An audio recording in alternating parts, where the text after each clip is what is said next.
Michigan Soccer Network, man! DCFC! Woo! And your Detroit City Football Club. The sights, the sounds of historic Keyworth Stadium. There's nothing quite like it. Each week, Jonathan Turner and Neil Rule will break down the most recent Detroit City FC USL Championship match, taking a look at the Eastern Conference standings, looking ahead to their upcoming match, and much more. Watch the Detroit City FC recap show each week on the Michigan Soccer Network.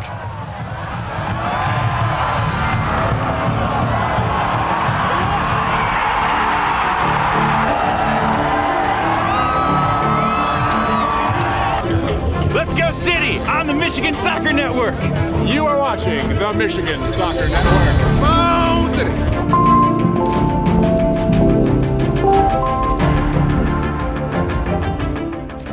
All right, and welcome back into the DCFC recap show. Jonathan Turner alongside Mr. Neil Rule. And Neil, it's been a few weeks since we've been on.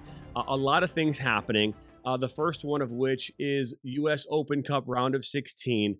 And Detroit City FC traveled into Indy 11, and that game did not go the way that we wanted it to go. No, and it was one of those things where, again, it's a big ask, right? Where you have to go into an MLS stadium and play the defending U.S. Open Cup champs and get the win, down there in Houston. Then you got to fire the engines back up. You got to go on the road again. It's tough, right? And look, for those that are familiar, with tournament play and everything like that, to continue to go on the road is a tough ask, man, because it's hard to win. This just in, breaking news. It's hard to win on the road, everybody, especially in the game of soccer. And, the start, right? You look at what happened at the very beginning of that match, and Detroit City was behind the 8 ball. And it's tough, man. It's tough to do that. It's tough to continue to go to that well and come from behind when you are on the road. And ultimately, they fell behind and couldn't catch back up this time. So,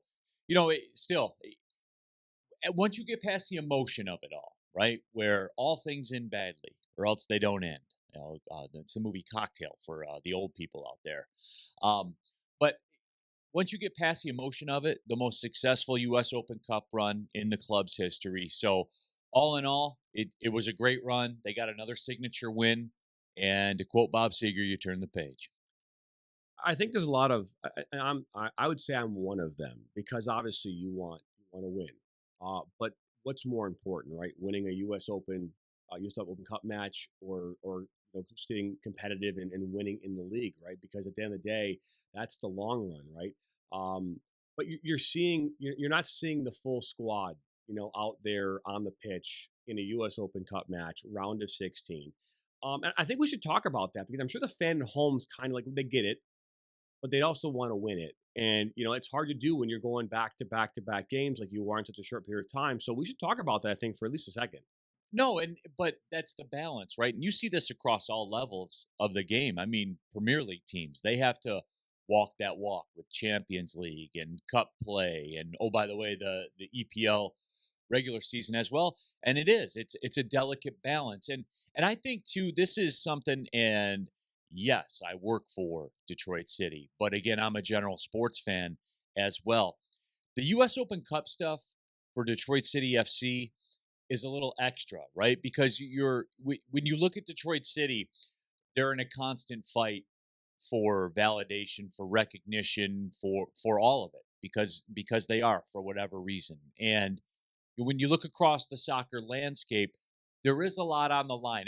It's almost like, look, and these my following views do not reflect any other people, organizations other than me, as a run-of-the-mill common sports fan. The U.S. Open Cup is kind of viewed differently, I think, by different organizations and different clubs. And for Detroit City FC, it's a bite at the apple, because, and look, this is going to get U.S. Open Cup centric, I guess, but here's the bottom line with it. It means different things to different clubs, and it's a bigger deal for Detroit City because of that battle for recognition in the soccer community. It's interesting to me, just as a casual soccer fan, when you look at the U.S. Open Cup, that tends to get the most eyeballs of the common American sports fan because we love tournament play. We're different than everybody else around the world in our sports fandom. We love high stakes. We love losing you're out. Like that's what we love. And soccer kind of runs anti to that. It's a season, it's a long season, but this is something where people kind of parachute into and get involved into it. So yeah, you don't want to see it in the way that it ended, but at the same time, Detroit City FC, again, had their best run in the history of the U.S. Open Cup. That they did, and obviously, after that matchup, which they did, they fell 3-0. An own goal off of Stephen Carroll in the 14th minute, Augustine Williams in the 33rd, and then Ben Afamu in their 36th minute. That was where all the scoring ended in the first half, and they end that game 3-0 in favor of Indy 11. Yeah, it was a bad a bad start followed by a bad stretch of play, and then by then the horses were out of the barn and there was no coming back. Again, 3-0 on the road, man. Indy 11's a good side as we're seeing them start to progress up the U.S. Championship table, and you're not coming back from that. Like, especially not twice. You're not coming back twice on the road, and that's the way that it shook out. So again, you turn the page and you keep it pushing. So that's right. So then they had a week off after that. They had a chance to catch their legs a little bit, and then head into the powerhouse in Louisville City, who we all season long have been seeing how good they really are.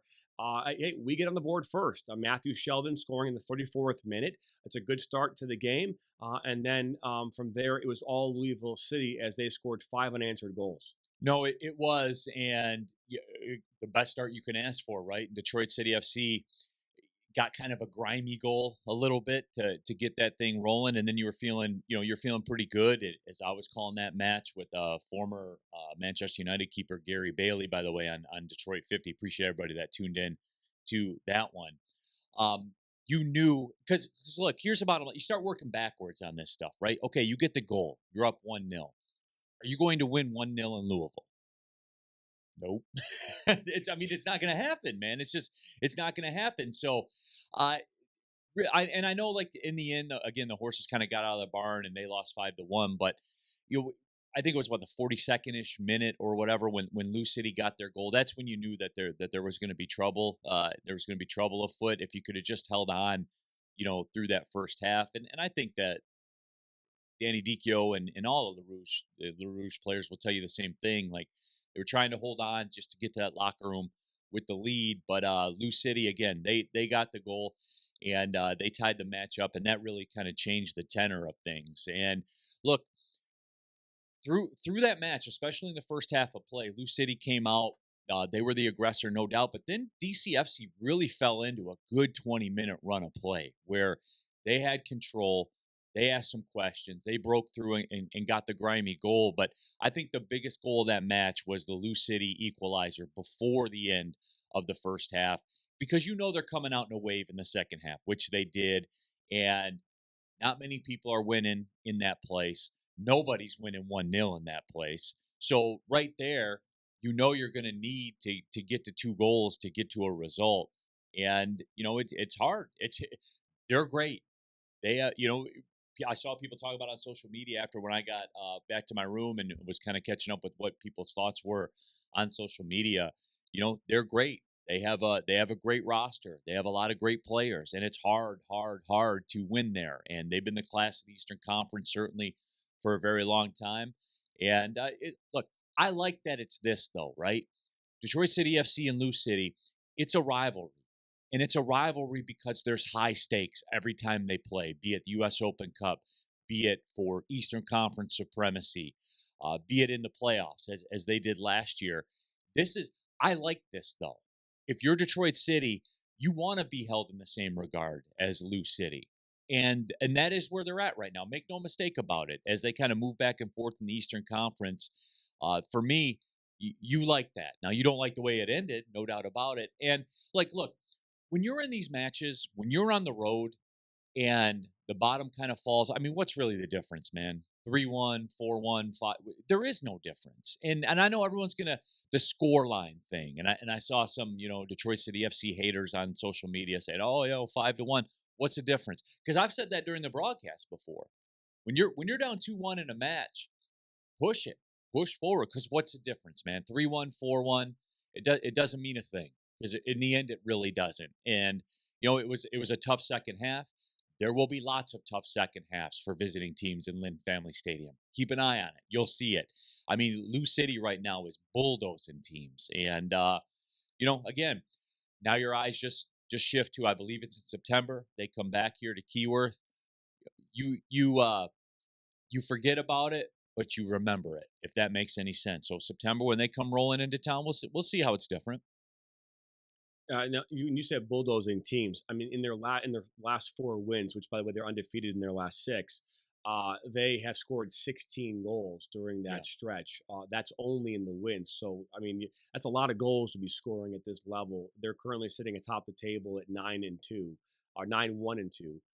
So you're spot on. And to be fair, for anybody out there who is a sports fan, all you have to do to win is win by 1 goal. So, or 1 point. So at the end of the day, the amount of points that you lose by really becomes irrelevant because you lost. So, and I know that the people out there say, well, it's 5-1, but you look at the statistics of this game and you see how they shaped up. And me and you talk about this all the time. I mean, in every category on the field that day, except for overall shots, they led. In every category. So it wasn't like this was a game that the scoreline can be very deceiving when you look at it just for the scoreline alone. This game looked and could have been a lot closer than it really was. No, and I talked about it too in that first half, that 20-minute stretch. I mean, that's, if you look at it, that's almost a third of the game where Detroit City was in shape. We're doing some things. We're holding possession. Knocking the ball around the turf and everything like that. So that's kind of the takeaway. That's what gets washed away sometimes by the quote unquote 5-1 scoreline. People forget that. But if you watch that match, and look, a lot of people are box score watchers and that's it. But if you watch that match, there were some things I saw. Now look, were there things that maybe you didn't like? Of course. Like you don't lose a match 5-1 and say, oh man, tough break. I thought we had them, there at the end. No, that's not the way that works. But at the same time, man, everyone's getting bulldozed in that place right now. So, you just kind of tip your cap. We'll say, hey, we'll see you in September when you come to our place, and then we'll see you in the playoffs somewhere down the line because those are the stakes. As I said, when Detroit City FC plays against Lou City, there's a lot on the line. So we'll see them again in September. Fair enough. So, after that, we now take a look at Saturday, June 1st, so the first day of June, and Detroit City on the road again, traveling all the way out to Orange County. A beautiful facility, beautiful stadium right there in Irvine, California. The mountains off in the distance, and they come in. Another early goal for Detroit City. Stephen Carroll on the board in the 19th minute, taking a 1-0 lead. And then Thomas Amang in the 40th for Orange County equalize it. They go to halftime at 1-1. And then after that, you saw Kyle Scott getting a goal in the 57th minute. Jope ties it up in the 67th on a penalty, and then Bryce Jamison in the 78th puts one home. It's 3-2, and that's your final score. Yeah, and it was kind of similar. It was very similar to the Lou City match in that they got the lead. Orange County equalized right before halftime. The home side's always going to make a push to start the second half of the match, and they certainly did. And their guys were their guys, and you talked about it. Like Amang, was incredible. Kyle Scott scored a great goal, and Orange County's a good side. They've run into some injury issues and red card issues. Didn't have their coach, excuse me, but you knew that they have good players coming in, and their guys played well when it mattered the most. But it was a very similar script. In Detroit City FC, they'll tell you. I don't have to tell you. I'm sure they would tell you. Defensively, was it their best effort? No, it was not.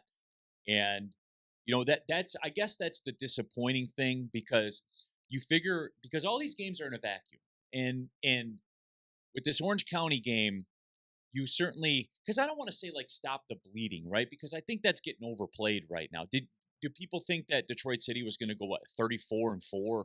On the Lou City's not going to do that. You did, okay, Jonathan Turner. All right. And where are you going to lose those matches? You're not going to lose them at home typically. So when's it going to happen? It's going to happen on the road, man. That's the nature of professional sports. And again, the defense got a little leaky there, and Orange County broke them down. But at the same time, the most disappointing thing of that match is you got 2 goals on the road and didn't get a result. Like that's the one where you can say, "Damn, we got 2 goals on the road and didn't get a result, didn't get at least a piece of the action there." So that's the disappointing thing that you walk away with. But again, like for the sky is falling people, or what's happening, or those types of things. Orange County's a playoff side over there in the West, man. I mean, they are. So it's one of those things, man. Life on the road is tough, and it's not going to get any easier. This, by the way, this weekend too, going into Rhode Island, which we'll talk about in a couple minutes. That we will, and we just talked about where Louisville City sits in the standings right now, with Charleston Battery currently sitting atop the table as well. They're in second with 28 points. Indy 11 has moved up into third. Tampa Bay Rowdies, who we're going to be seeing up this upcoming Saturday, as you just kind of alluded to, they're currently sitting in fourth. The Birmingham Legion are sitting in fifth, and Detroit City currently sitting in sixth. So you just mentioned this here a moment ago about the wheels haven't maybe fallen off the wagon, but the Detroit City is winless since their last game against the Oakland Roots here a few weeks ago. They had some ties in there, but they've 3 losses and 2 ties in their last 5 games. Is there a panic button? And should, if they lose this weekend, at what point do we say, hey, something's got to change? People forget too, they have 3 matches in hand at Charleston. Against Charleston, 2 matches against Lou City and Tampa as well. They played a league low 10 matches. So I'm not new to this, and I'm not new to professional sports. So like when you lose matches on the road, that's when you're going to lose your matches, as I said. So there isn't, especially too, this is a unique portion of the schedule where you're at Lou City and at Orange County. You go to the toughest place to play, and then 3 days later, you're out on the West Coast. That's wild. There's not a lot of teams. No one's getting 6 in that scenario. Nobody is getting 6 in that scenario. So I look at these things in vacuums. How many teams are going into Lou City and getting results? Nobody's going into Lou City and staying within 4 goals right now, So that is a pretty crazy stretch. But this is the hard stretch. And this is the luxury of being 5-0. Like when things started, you knew. Look me in the eye and tell me you didn't think that this moment was coming to some degree, because it is, and there are seasons within the seasons, man. And if people want to say, Neil, well, you're sitting there, you're making excuses for him and stuff like that. No, I'm telling you how real life works. Real life in professional sports, man. This is how it works. So I'm not subscribed to that theory. And going to Rhode Island again, that's tough. And then you chase that with a home match against Charleston. That's hard. It is a hard stretch, man. It is. Now, is there another opportunity here? If you can pop this game at Rhode Island this weekend, which I'll have it for you, by the way, on Detroit 50 WKBD. So you make sure you tune into that Saturday at 7:30. But you got to go to work here, no doubt about it. You got to go to work again. And I think Detroit City through the years have shown that they're not above going to work. So it's one of those things where you have to survive this stretch, get back to matches at Keyworth, get back to, getting 3 points in a home match. We talked about this, Jonathan. For those of you, that have watched the show since the beginning, that was why it was so important. When they started out 5-0, you bank those points for these moments, because you're not just going to get 3 points every single time you roll out of bed. So, again, keep in mind, this is the context of an entire season here. I know that we have a lot of recency bias, but again, I mean, for like panic buttons or things like that, I'm not there, man. I mean, they're still fine. They still have matches in hand. Now you got to get to the point. You got to find a way to, I don't want to say stop the bleeding, because that makes it sound like it's more than it is. What are we talking about here? A road match loss at Louisville and a loss on the West Coast. I mean, that's what it is. You can tell me what you think. This is what I know. That's what it is. So everybody can calm down for a minute. Let's see how things play out in Rhode Island and see where they're at. No, I think you put that perfectly, and I think it's important to ask the question, right? Because I think the fan at home or the viewer is going, "Hey, No, I get it. should Yeah. we?" And I think it's fair to ask because again, we look at other sports, right? I mean, a lot of other teams in Detroit that are under scrutiny at times. We've been talking about the Detroit Lions for 60 plus years, so it's just a question to be asked. And our viewers also have been asking us to get more involved in regards to talking about teams, the stats compared to the league. Also, anything about injury updates. Right now, obviously, Nicholas Markinich, who's for Charleston Battery, he leads the league with 12 goals right now. For Detroit City, the leading goal scorer on the team is Maxi Rodriguez. He's got 3 goals. And looking down the table there, I'm looking to see if we have anyone else on the sheet here that's in the running for at least top in the league. And you've got Jope, who's got 2, and Ben Morris, who's got 2 for Detroit City. And in the top 37, I guess, in regards to your league leaders at that point. Nate Steinwasser has 24 total saves. He's currently 15th on the saves list. Antonio Shia has 51 saves for Monterey Bay.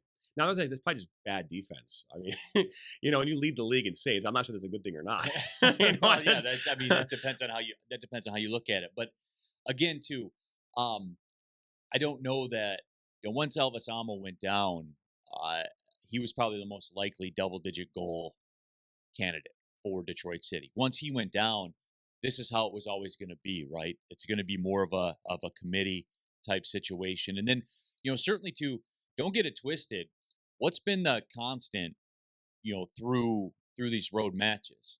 Maxi's been banged up, right? Like and this is a totally different team, and all the national pundits, and I do these games, with all these, historic players, all these road matches with all these guys and gals that have played the game at a high level, and across the board, that's always the discussion piece that they have for me when we talk in like pre-production meetings and stuff like that. How's Maxi doing? How's Maxi? Because he's a key cog, man. He is, and the thing that I've noticed that's different from now, here's the one thing is, where's Maxi Rodriguez touching the ball? Is Maxi in the game? Because everything changes when he's out there. And he's not going to affect the game to the point where he's going to have 18 goals or anything like that.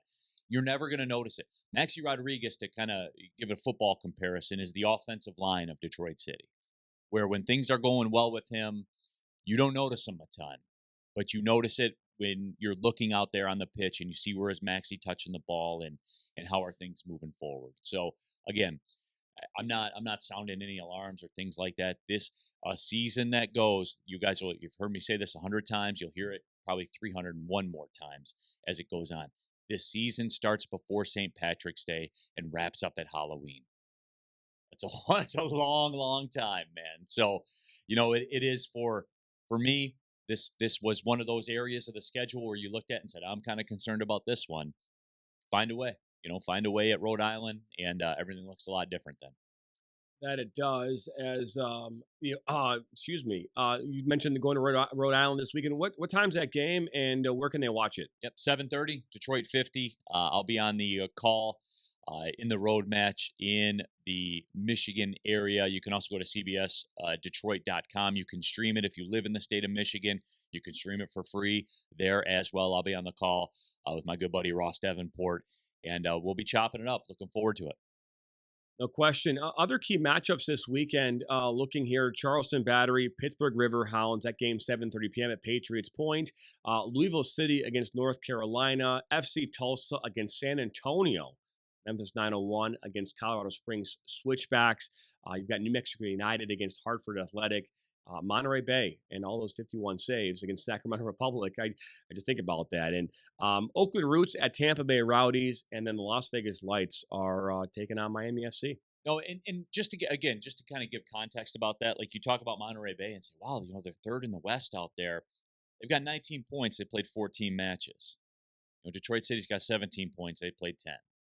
So again, the context, everybody's on their journey right now. No, but you look at it, and for Charleston, they've, I guess, come back to earth a little bit, just in terms of, remember, they shot out of the blocks, and they had it cooking. But keep an eye on that, because they'll be coming to town, and Ben Pierman will be in town, and we'll talk about that a little bit more. Maybe get into that Ben Pierman discussion on next week's show. So make sure you subscribe, and every week you're watching it, the Detroit City FC recap show. Well, that's it. That's a wrap. We'll be back here next week for a recap of the Rhode Island matchup here on Saturday, and preparing to talk about the upcoming match against the Charleston Battery, another home match here the following Saturday here in Detroit. But for us here at the Michigan Soccer Network, I want to thank you for tuning in. As Neil said, subscribe, like us, share this with your friends and family. I'll be back here next week for more DCFC recap. Yeah, absolutely. If you got stuff that you guys want us to touch on, feel free to drop it in the comments down there. We read them, and we'll react accordingly. So appreciate everybody tapping in.